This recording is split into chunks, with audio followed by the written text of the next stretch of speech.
গতকাল ২ অক্টোবর বৃহস্পতিবার সকাল থেকে শুরু হয়েছে একদিকে বৃষ্টি, অন্যদিকে অশ্রু ভরা চোখে মাকে বিদায় জানানো।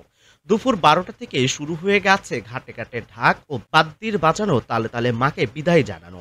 আবার আসছে বছর, আবার হবে মা আমাদের আসবে ফিরে। কিন্তু কেউ চোখের জল ধরে রাখতে পারেননি। এই কয়েকদিন মাকে নিজের মতো করে কাছে পেয়েছিলেন, আবার বিদায় দিতে হলো।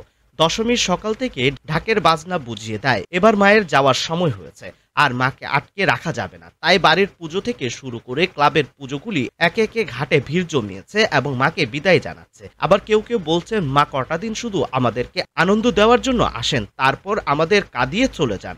প্রতিটি ঘাটে ছিল কড়া নজরদারি ও প্রশাসনের তৎপরতা। শুধু তাই নয়, কেএমসির লোকেরাও উপস্থিত ছিলেন ঘাটে ঘাটে।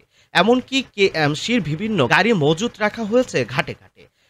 ক্রেন থেকে শুরু করে অন্যান্য গাড়ি নদীতে যাতে দূষণ না ঘটে, তাই প্রতিমাগুলিকে ফেরার সাথে সাথে কেএমসির লোকেরা সেগুলি ক্রেনের সাহায্যে ডাঙ্গায় তুলে ফেলেছেন এবং গাড়িতে করে একটি নির্দিষ্ট জায়গায় রেখে আসছেন।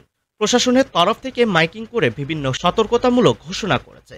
কেউ প্রতিমার জিনিসপত্র ঘাটে ফেলবেন না, কেউ জলে নামবেন না। এমনকি আমাদের কেএমসির বিভিন্ন গাড়ি ঘোরাঘুরি করছে।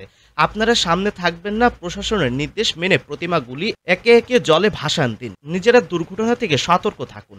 সাথে সাথে মাননীয় মুখ্যমন্ত্রীর বার্তা অনুযায়ী সকলকে শুভ শারদীয় প্রীতি ও শুভেচ্ছা জানাই।